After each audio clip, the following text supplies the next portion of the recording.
México. Urus Radio, una estación para compartir.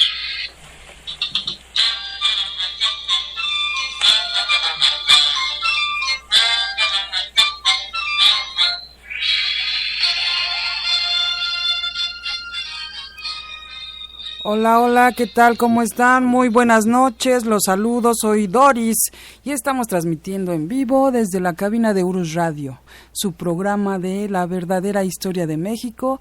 El día de hoy estamos a 20 de agosto de 2018 y vamos a seguir con el tema de los presidentes en México. Ya es el programa número 6 y vamos a estar con el profesor Francisco Mendoza, que lo vamos a saludar en estos momentos. Profesor, ¿cómo está? Buenas noches. Licenciada, amigos, muy buenas noches. Con el gusto de estar aquí, una emisión más de Urus Radio. Una emisión más, así es. Y bueno, vamos a saludar a quien esté en el chat, que es Jonathan Morales. Dice, excelente noche, atentos a su tema de hoy. Un abrazo, licenciados. Gracias, Jonathan. Saludos. Saludos, Jonathan. Un muy fuerte abrazo. Y pues bueno, el día de hoy tenemos algunos anuncios. El día de mañana, el profesor Francisco Mendoza va a tener una conferencia magistral. Bueno, los invitamos. Va a ser en la delegación Gustavo Amadero. Va a ser a las 11 de la mañana. Y pues bueno, quien esté interesado es, profesor, si les dice bien, por favor. Bueno, es en la calle de Volcán Malinche, número 36, en la colonia Pradera, en la delegación Gustavo Madero. Mañana estaremos por allá a las 11 de la mañana, dando esta conferencia, hablando de México prehispánico. Precisamente agradecemos al grupo de la doctora Linda Mendoza que nos invitaron, y como siempre decimos, nos invitan y ahí vamos a estar. Perfecto, profesor, pues por ahí estaremos escuchándolo.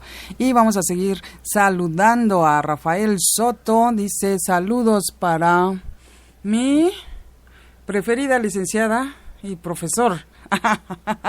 Ay, gracias Rafael Soto. Dice Gerardo Aboites, dice, hola, buenas noches, saludos desde Celaya, Guanajuato.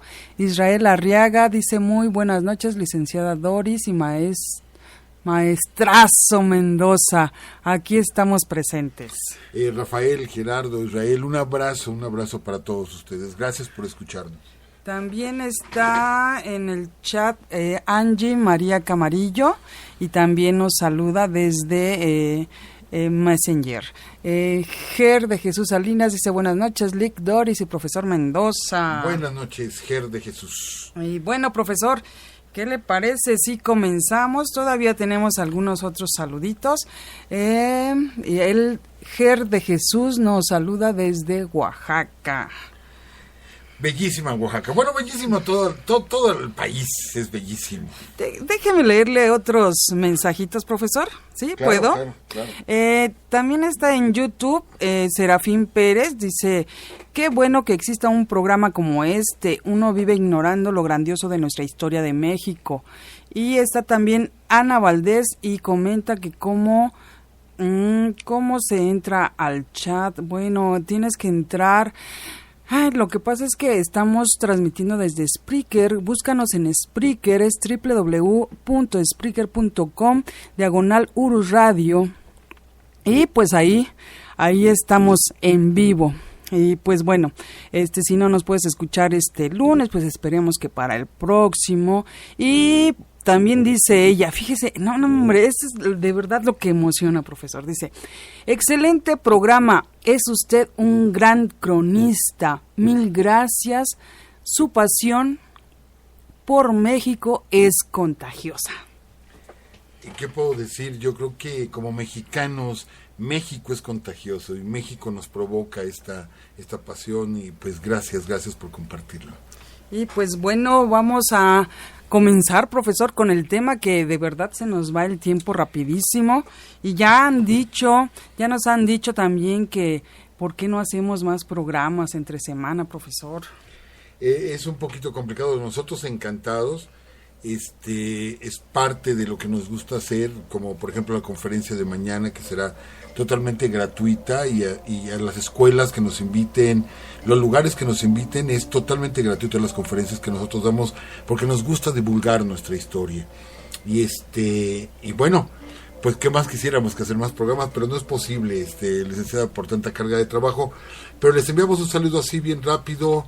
Bueno, a Jonathan ya le enviamos saludos, a Marisol, un abrazo para ti, Marisol, también Marisela Villicaña, Enrique Leos Godiener, tenemos a Jesús Arias también que nos saluda, Ángel, un abrazo para ti, y bueno, pues varios amigos, Héctor Hernández allá en Cuernavaca también que nos envía saludos, y pues comenzamos, licenciada. Sí, saludos también para Jesri Mendoza que nos escucha en Tonanitla, y pues bueno, empecemos, profesor. Amigos, la vez anterior cerramos con la historia de un presidente, Manuel de la Peña y Peña, que le cae encima la terrible firma de los tratados de Guadalupe Hidalgo. Santana es derrotado, las fuerzas norteamericanas toman la Ciudad de México, vamos a platicar ahorita de la toma de la Ciudad de México, y sale de la Ciudad de México el día 14 de septiembre de 1847. Vale la pena mencionar que Santana, de ahí él incita a la guerrilla en México. Hay una batalla muy importante, la batalla de Huamantla-Tlaxcala, de la que casi no se menciona nada. Esta fue en octubre, o sea, un mes después de la caída de la Ciudad de México, encabezado pues un grupo de 2,000 mexicanos que se reorganizan y piensan tomar la ciudad de Puebla. La ciudad de Puebla que se había rendido ante los norteamericanos en disparar un solo tiro. No olvidemos, amigos, y yo quiero aprovechar para nuestros amigos que nos escucharon la semana pasada. Sí quiero yo, a manera de disculpa,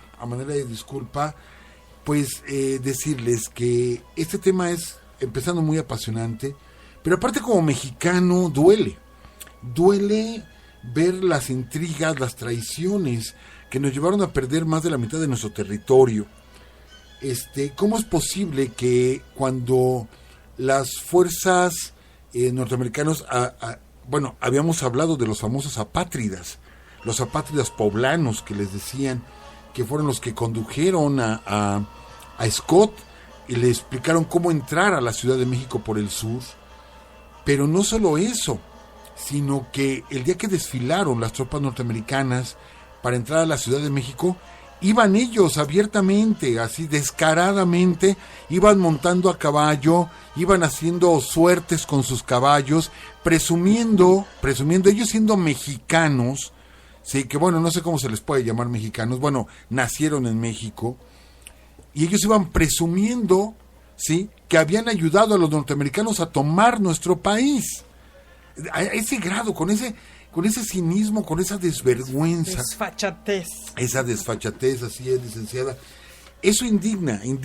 Yo sé que esto ya pasó, yo sé que tiene muchos años, más de siglo y medio que eso sucedió, pero creo que las heridas todavía están ahí, latentes, al saber que hubo mexicanos, como platicábamos de Santiago Xicoténcatl, sí, que muere con decenas de balazos y que no lo podían detener a Xicoténcatl, y decenas de balazos, y todas, cuando los revisa el médico, todos los balazos fueron de frente, ninguno por la espalda, y que impresionó a los norteamericanos la valentía, el arrojo por defender a su país, por defender su tierra, ¿sí? Y cómo es posible que otros mexicanos hasta desfilaran a caballo haciendo suertes y piruetas, felices porque los norteamericanos nos habían tomado. Eso es inconcebible, y perdón, yo ofrezco una disculpa porque de pronto nos apasionamos demasiados, pero es que es insultante e indignante que haya mexicanos que en ese tiempo hubieran servido de tal forma a los invasores norteamericanos, como hay mexicanos actualmente. Y una disculpa si alguno de ellos está escuchando y se siente agredido de mi parte, pero yo he escuchado a algunas personas que dicen, ¿por qué no tomaron de una vez todo México? ¿Sí? Es triste escuchar eso. Yo he escuchado otros que dicen, pues hubieran tomado hasta Guadalajara para así ya no tener que viajar tanto para ir a los Estados Unidos. Es increíble que la gente piense de esa manera. Y bueno, esos son los mexicanos del siglo XXI, pero los mexicanos del siglo XIX, insisto, fueron traidores, un pequeño grupo, pero significativo, que bueno, nos llevó a la derrota. Licenciada, pero estamos hablando de los presidentes de México. Al momento de que sale Santana, ¿sí?, toma la presidencia Manuel de la Peña y Peña por ser el de la Suprema Corte de Justicia de la Nación. Una pequeña aclaración, dice Ger de Jesús Salinas, dice, es lamentable que de la batalla del Álamo solo se conozca la versión de Disney y no conozcan la verdadera historia. Tienes toda la razón, Ger, pero yo sí les recomiendo el libro de El Álamo, de Paco Ignacio Taibo, se los recomiendo de veras, con toda la verdad acerca de la batalla del Álamo. Qué bueno que ya se escribió algo que limpia este capítulo de la historia de México. Fue como un apunte nada más. Bueno, les decíamos, Manuel de la Peña y Peña toma el poder en México y se lleva la sede del poder a la ciudad de Querétaro. La Ciudad de México es declarada, ¿sí?, en rebeldía. Esto es la defensa popular, que se defiende a la ciudad como pueda. Lo que quedaba del ejército se va a la Villa de Guadalupe y de ahí se van, insisto, hacia Tlaxcala, sí, por el rumbo de Texcoco, salen hacia Tlaxcala, se rearman, toman Huamantla y se están preparando para tomar Puebla al mando de Santana. Ahí se entera Santana, es derrotado, pero Santana se entera, ¿sí?, de que le quitan el mando del ejército mexicano, se enfurece el señor, se va rumbo a Oaxaca, Oaxaca no le permite la entrada Benito Juárez y decide salir de México.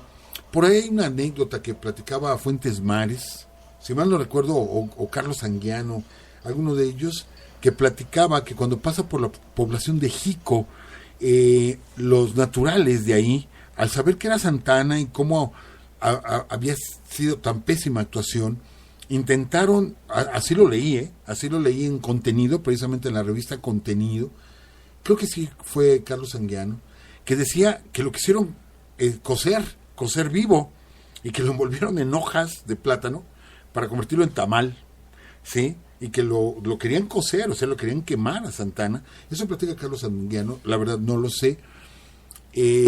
Alguna vez he estado en la población de Jico, pregunté si alguien sabía algo, y pues no, la gente no estaba enterada de nada. Pero bueno, queda la anécdota, y de ahí el señor se va para San Tomás, en las Islas Vírgenes. Se va de México, ¿sí?, y se queda el problema aquí, de tal forma que Manuel de la Peña saca el gobierno de México, lo saca y se lo lleva a Querétaro. La Ciudad de México comienza a defenderse. Amigos, es algo de lo que también no se habla mucho. Se habla de Padierna, Molino de Rey, Chapultepec, pero no se habla de la batalla de la Ciudad de México. Y déjenme decirles que de todas las batallas entre mexicanos y norteamericanos, la batalla que más bajas causó al ejército norteamericano fue la batalla de la Ciudad de México, ¿sí? La Ciudad de México ha tenido muchos conflictos, ha habido muchas luchas dentro de la Ciudad de México, la Decena Trágica, Tlatelolco 68, en fin, pero solamente 2 veces ha sido tomada como tal la Ciudad de México, que fue la caída de la Ciudad de México por Hernán Cortés y la caída con los norteamericanos. Amigos, fueron más de 2,000 los muertos norteamericanos en las calles de la Ciudad de México. Es más, la gente, acuérdense que no había asfalto, no había cemento, ¿sí? La gente arrancaba las piedras de las calles, las piedras de bola, de esas de río, de esas calles empedradas, las arrancaban. No había mandos, no había militares, los militares se habían reagrupado e insisto, se fueron para Huamantla. Entonces la gente como podía se armaba de piedras, de esas piedras de la calle, las subía a las azoteas, ¿sí? Palos, agua hirviendo, aceite hirviendo, inclusive cuando se quiere tomar Palacio Nacional, y platicábamos de Valdivia, del general Valdivia, cuando se le sacaban los tiros, amigos, vean cómo se defendió la Ciudad de México. Ya no había que aventar, ya no había tiros, ya no había balas, ¿sí? Ya no había palos, ya no había piedras. Inclusive, cuando querían entrar los norteamericanos por las puertas de Palacio Nacional, los 50 mexicanos que estaban resistiendo en Palacio Nacional aventaron cadáveres. Los cadáveres de sus compañeros muertos se los aventaban desde las azoteas con tal de detener a los norteamericanos para que no tomaran Palacio Nacional. A ese grado se defendió la Ciudad de México. De hecho, al otro día, 15 de septiembre, cuando los norteamericanos, cuando Wilfred Scott ordena que se coloque la bandera de las barras y las estrellas en Palacio Nacional, que para mí es un insulto. Yo tiene muchos años que vi esa pintura y no lo podía creer. Decía, se equivocaron, ¿cómo es posible que pinten la bandera americana arriba de Palacio Nacional? No, es una pintura original, está en el Castillo de Chapultepec, y sí es insultante. Bueno, pues ya sabemos que lo intentaron primero y de un francotirador disparó y mató al soldado americano que quería izar la bandera. Posteriormente, bueno, ya la pudieron izar, ¿sí? La gente se defendía en la ciudad, aventaba, insisto, piedras, aventaba lo que pudiera, y causaron más de 2,000 muertos. Más de 2,000 muertos. De hecho, hay un personaje del cual no vamos a platicar mucho ahorita. Estuvimos platicando de este personaje con el maestro René Martínez, ¿sí? Del padre Jarauta. Platicaremos de él ya en otra emisión. Platicaremos la historia del padre Jarauta, un sacerdote español que, bueno, fue tremendo con los norteamericanos defendiendo México. Platicaremos después de él y de cómo fue fusilado el padre Jarauta por mexicanos. Pero bueno, de eso platicaremos en algunas emisiones posteriores. Así fue como se defendió la Ciudad de México. Tan es así, las tropas norteamericanas acamparon en la Alameda Central. Parte del ejército acampó en la Alameda Central. Se comenta, sabemos que no eran soldados de línea, los norteamericanos no tenían un ejército fijo como tal, no eran soldados de línea. Entonces hubo abusos por parte de los soldados norteamericanos. Wilfred Scott, él quería salir de la Ciudad de México. De hecho, desde que él llega a Veracruz, dice, no vamos a poder, ¿sí? Y Polk le da la orden, avanza. En Cerro Gordo, no vamos a poder, avanza. Y ganaron. Llegaron a Puebla y les daba miedo entrar a Puebla, avancen. Y pasaron Puebla.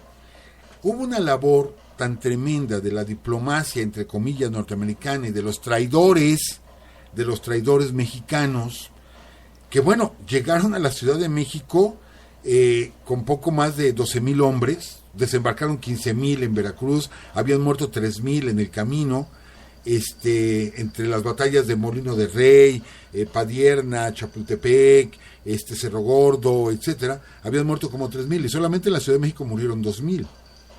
Llegaron a la ciudad y Wilfred Scott decía en su diario que él nunca creía haber llegado a la ciudad. Con un ejército tan pequeño, cuando Santana había reunido 30,000 hombres y que se quedaron esperando a los norteamericanos ahí en el Cerro del Peñón, no podía creer que estuviera en la Ciudad de México.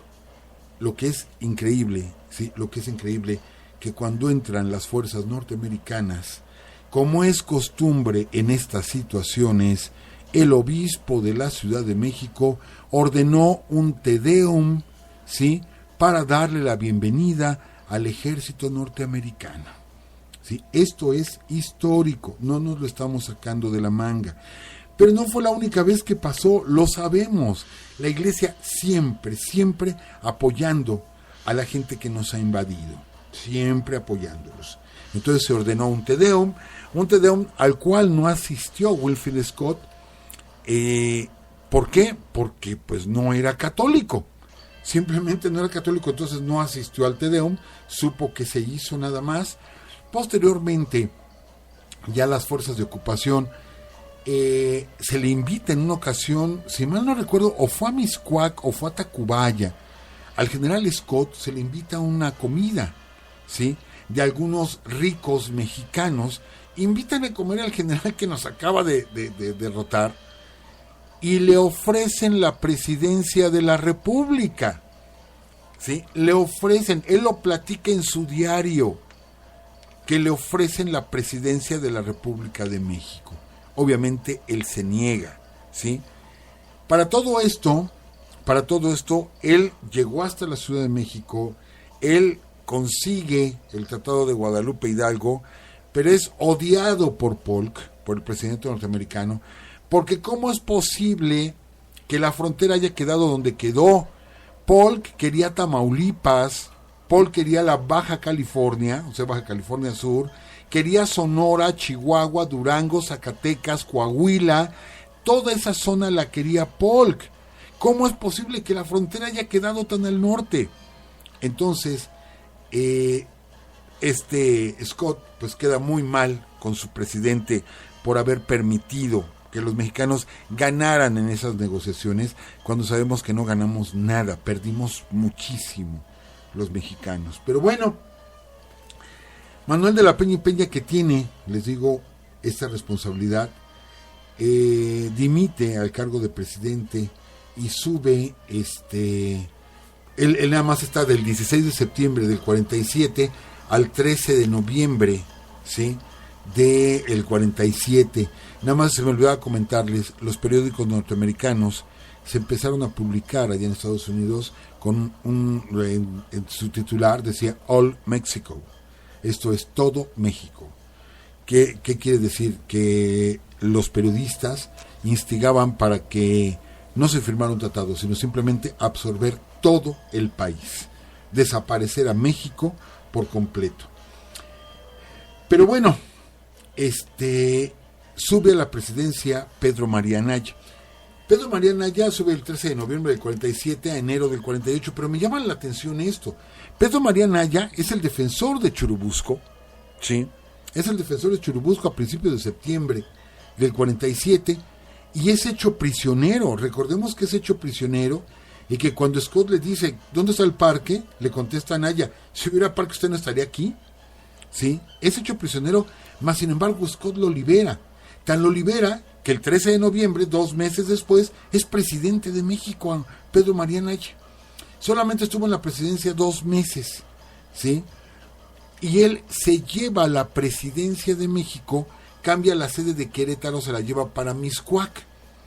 Ahí es donde pone la sede de los poderes de México, para después renunciar al cargo y volver a dejar a Manuel de la Peña y Peña. Lo único que hizo Pedro María Anaya fue volver a poner a Manuel de la Peña y Peña como ministro de la Suprema Corte de Justicia, y ya sabemos que es quien heredaba el poder, y vuelve a dejar a Manuel de la Peña de enero a junio del 48, ¿sí? Y sabemos que el funesto, el criminal tratado, fue firmado el 2 de febrero de 1848 bajo la presidencia de Manuel de la Peña y Peña, y fue firmado en la Basílica de Guadalupe. Ya lo hemos platicado aquí muchas veces. Ese tratado fue firmado en la parte de atrás, en la colegiata que le dicen, en la parte de atrás de la Basílica de Guadalupe, porque al ser tan agredidos los norteamericanos en las calles de la Ciudad de México, la iglesia les da cobijo y asilo en la Basílica de Guadalupe, bueno, afuera de la Basílica de Guadalupe, porque sabían que ahí los mexicanos no le iban a hacer nada. Otra vez la traición de la iglesia. ¿Cuántas veces en nuestra historia nos traicionó la iglesia? Y bueno, él queda hasta junio del 48. En ese momento México es un caos. México es un caos por completo. Se vuelve a instaurar la Constitución de 1824. Vean cuántas cosas han pasado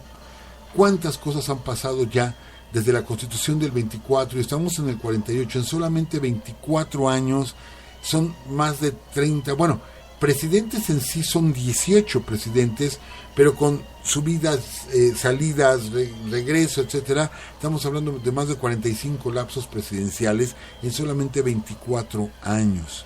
México es un caos después de que perdemos con los norteamericanos, más sin embargo, José Joaquín Herrera va a cumplir, va a poder entregar en paz la presidencia en 1851, intentando poner orden en México. Era la anarquía total en el país, no había dinero, las arcas públicas estaban vacías. José Joaquín Herrera intentó en vano proyectos, con él se firma el primer contrato para hacer un ferrocarril en México, el México-Veracruz, se firma el contrato para la primera línea telegráfica que va a venir igual de Veracruz a la Ciudad de México, que sabemos posteriormente que por ese motivo Benito Juárez se enteraba ya después de la batalla de Puebla en directo, pues por el telégrafo se iba enterando. Es con José Joaquín Herrera, intenta hacer algo, pero no es posible. México está en un desorden total, en un pleito constante. Él pone en la presidencia, en el gabinete, tanto a conservadores como liberales que seguían peleando, que seguían enfrentándose, ¿sí? Hasta que por su aparente tibieza, ¿sí? Le dan un golpe de estado mediante el plan del hospicio que surgió en Guadalajara y que apoya la llegada del general Mariano Arista, ¿sí? Perdón, creo que cometí un error. El plan del hospicio es contra el general Mariano Arista, que toma el poder en el 51. Y válgame con el presidente Mariano Arista. De hecho, lo que más nos deja es que él manda a construir en Palacio Nacional una puerta que no estaba en el Palacio Virreinal. Manda a construir una puerta que, si ustedes ven Palacio Nacional de frente, es la puerta de la derecha. Acuérdense que tiene 3 puertas. Él manda a construir la puerta de la derecha, ¿sí?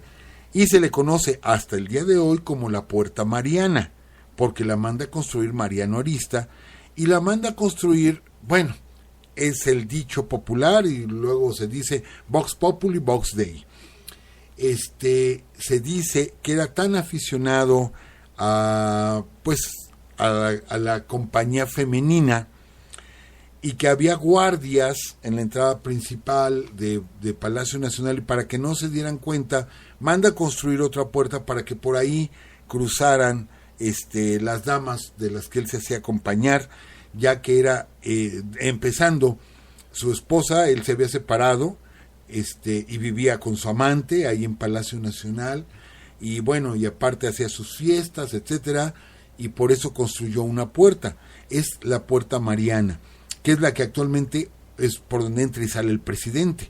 No usa la puerta central más que en ocasiones especiales, y siempre se utiliza la puerta sur, que es la Puerta Mariana. Eso es lo que nos deja en sí el presidente Arista, que fue nuestro presidente número 19, de 1851 a 1853. Se viene el plan del hospicio, donde, imagínense, después de todo lo que se vivió, del caos que está viviendo México, las deudas que tiene México, se empiezan a organizar varios generales, varias personalidades del país, ¿sí?, para traer de nuevo a Santana a México. Creo que me equivoqué en esta parte. Santana, Santana, sí se va a San Tomás, ya la siguiente vez se va a Colombia, pero bueno, quieren traer de nuevo a Santana porque consideran que Santana es el único capaz de poner orden en el país. Renuncia Mariano Arista a la presidencia con este golpe de estado que le están dando, y llega el presidente número 20, Juan Bautista Ceballos, que lo único que hace, él solamente está un mes en la presidencia, ¿sí?, que lo único que hace es preparar todo el camino de enero a febrero del 53 para la llegada de Santana. Dimite al cargo y entra al poder un santanista, pero de hueso colorado, que fue Manuel María Lombardini, nuestro presidente número 21. de febrero a abril del 53 para, insisto, únicamente entregarle el poder a Santana. De hecho, Lombardini ordena una guardia que esperara a Santana a su regreso a México, lo esperara en la Basílica de Guadalupe o en la Villa de Guadalupe para hacer una entrada triunfal en el país, esperando que Santana ponga orden, y esta fue la ocasión número 11 que Santana ocupa el poder en México. Platicaremos de esto precisamente, licenciada, amigos, de esta ocasión en que Santana, lo hemos dicho, Santana es multifacético, sí fue un oportunista, sí lo fue, buscó entre conservadores, liberales, no le gustaba muchas veces gobernar, por eso se iba de la presidencia, pero en esta ocasión ya es otro Santana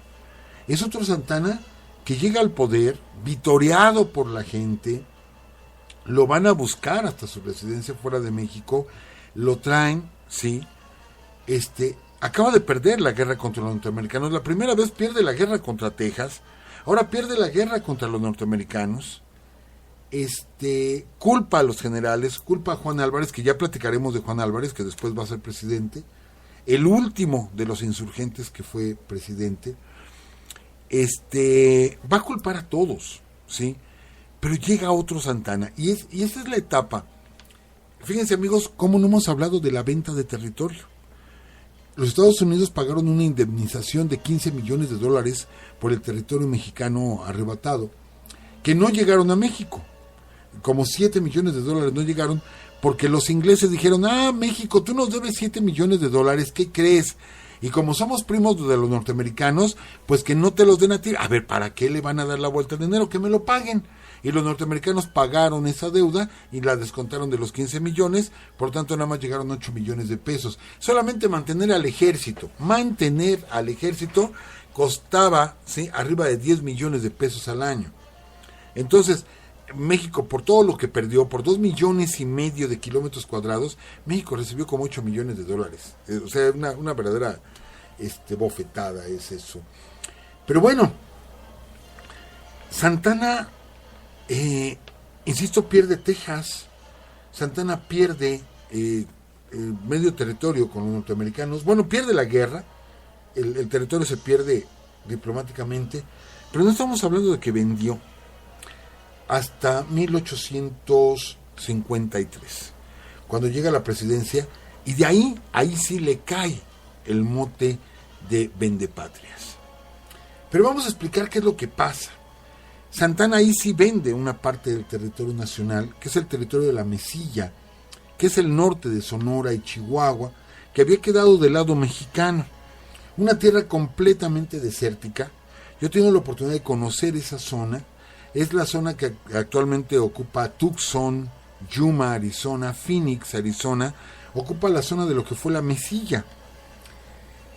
Resulta que los norteamericanos, que ya habían planeado esta expansión, es un pueblo expansionista 100%, habían planeado esta expansión, apenas termina la guerra con México en el 47 y ya estaban haciendo un ferrocarril que cruzara desde el Atlántico hasta el Pacífico.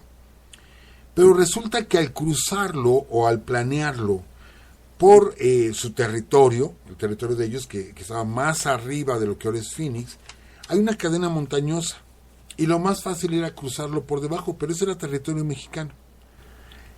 Entonces estos señores, sin pedir permiso, se meten a territorio mexicano y empiezan a construir la vía del ferrocarril. De pronto vienen con México y le dicen, oiga, ¿sabe qué? Que nos interesa esta tierra para cruzar el ferrocarril. No, ya estaban dentro, ya lo estaban construyendo. Santana les dice, no vendemos territorio nacional, después de todo lo que se llevaron, no vamos a venderles más. Bueno, no vamos a venderles ningún pedazo. Y los norteamericanos dicen, señor, no nos vamos a salir. Le queremos comprar Sonora, Chihuahua, Coahuila, ¿sí?, incluso Zacatecas y Durango.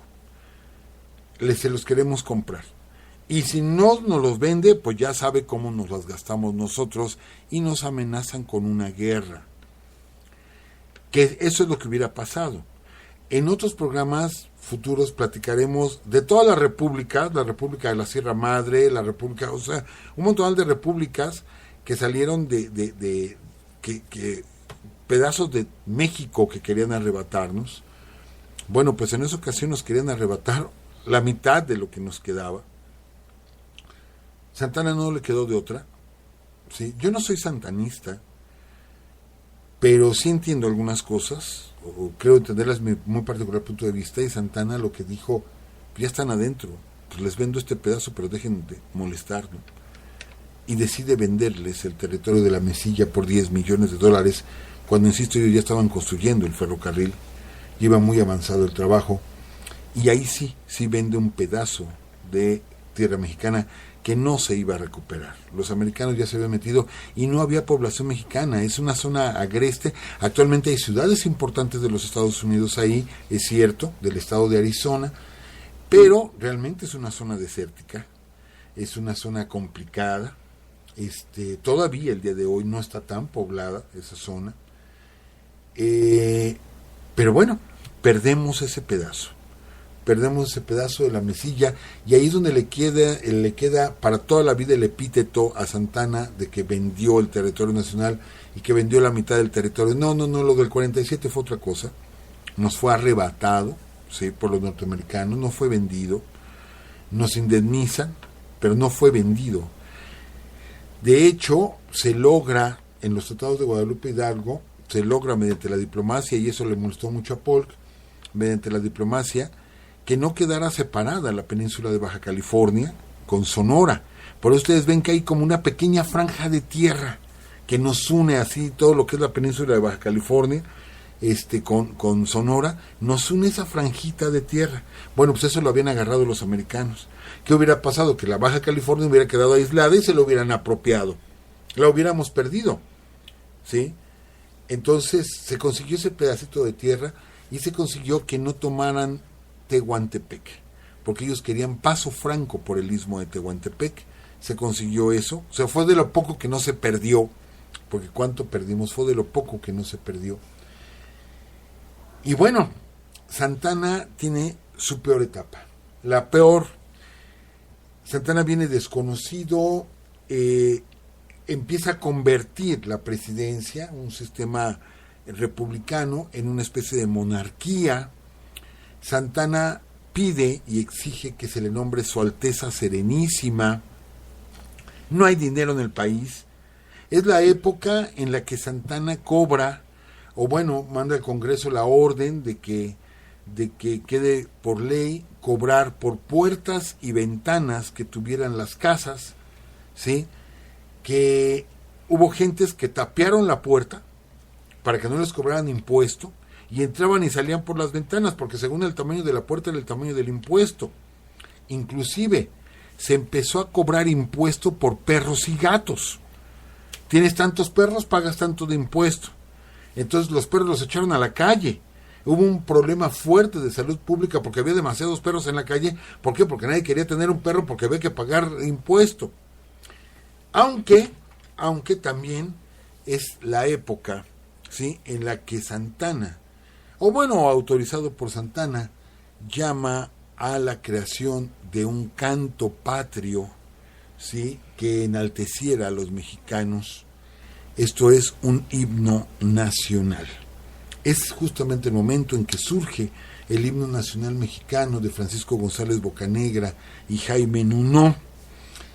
El día de su estreno del himno nacional, de este concurso que se hizo, el día del estreno, Santana ya iba para afuera de México, ya estaba huyendo Santana, ya no lo pudo escuchar cuando se estrenó.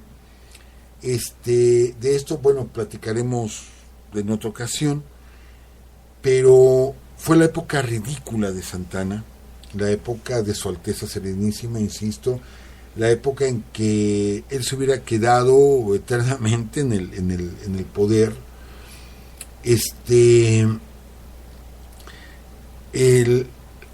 Insisto, es otro Santana, no es el Santana arrojado, no es el Santana que pierde una pierna en la guerra de los pasteles, no es el Santana que enfrenta barradas, es otro Santana, un Santana necesitado de adulación, gasta muchísimo dinero en uniformar como prusianos, como guardia prusiana, a su guardia personal, de los grandes banquetes, del derroche del dinero por completo por parte de Santana, y es con la imagen que más nos quedamos de él.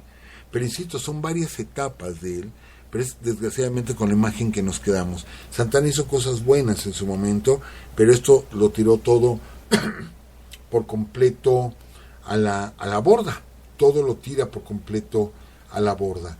Sale Santana del poder en el año de 55, cuando se da la revolución de Ayutla, el levantamiento de Ayutla, sí, que está encabezado por varias personalidades, y que a la salida de Santana, quien entra a la presidencia es el general Martín Carrera. Aquí vamos a hacer un alto, porque hablaríamos ya de esta segunda etapa en el siguiente programa, licenciada, donde vamos a hablar de Martín Carrera, Rómulo Díaz, de Juan Álvarez, de Comonfort y de la llegada al poder de Benito Juárez, ¿sí?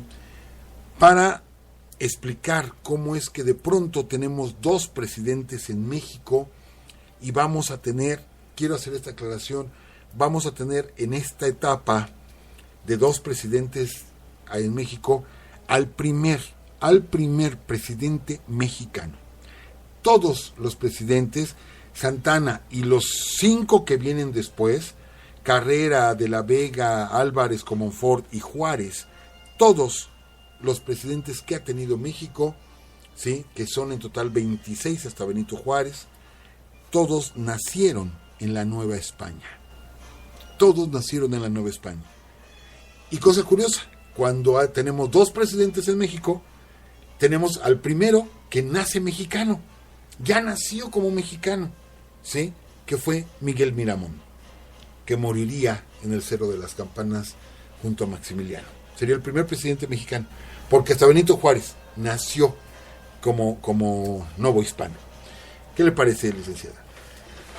Amigos, también. Pues sí, profesor, es terrible enterarse de tantas cosas, y desafortunadamente pues cuando llega Santana a la presidencia, ya el poder de alguna manera lo pierde, ¿no? Ya para hacerse llamar Alteza Serenísima. Pero bueno, profesor, tenemos muy poco tiempo, y en el WhatsApp nos manda Citlali una imagen de unos billetes. No sé si los alcanza a ver, profesor. Igual comentan si son auténticos. Y bueno, vamos a saludar también en el chat, está el profesor René Martínez, y precisamente está Citlali. Dice René, buenas noches, profesor y licenciada. Y Citlali también dice buenas noches a todos. Y pues bueno, vamos a ver si no se alcanzan a ver bien, ¿verdad? No se alcanzan a ver bien. Pero vamos a dar respuesta a esto, porque hay muchos billetes de la época de la Revolución, se imprimieron muchos y que no tienen como que tanto valor económico, pero tienen un valor histórico enorme, ¿sí?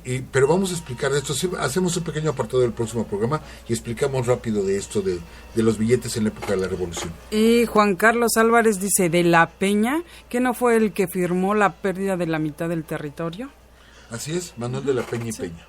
Ok, pues bueno, creo que hasta ahorita, bueno, es todo.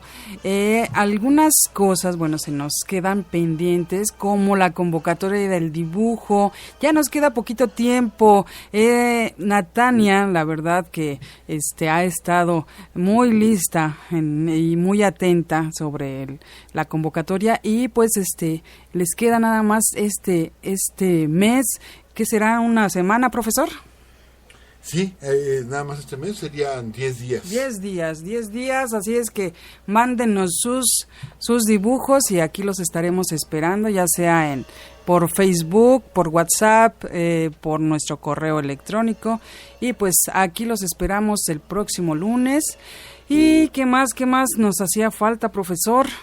Pues solamente invitarlos, si hay alguien en Ciudad de México que nos pueda acompañar mañana en la mañana en esta conferencia sobre México prehispánico, que vamos a estar dando pues mañana tempranito. Les aseguro que no se van a arrepentir. Si aquí en la radio nos emocionamos al escucharlo en vivo, es muchísimo mejor. Y pues bueno, profesor, no tiene por qué disculparse. Creo que ese ánimo y esa manera de contar la historia es la que nos hace sentir y querer más a nuestro país. Así es que, como bien decían por ahí, es contagioso su ánimo, profesor. Y pues nos estamos viendo, ya nos van a cortar. ¿Algo más? No, que sí duele, cuando se entera uno de todo esto sí duele. Ah, claro que duele, claro que duele. Bueno, que estén muy bien, cuídense y por acá nos escuchamos próximo lunes. Mañana no se les olvide la cita a las 11 de la mañana. Hasta luego.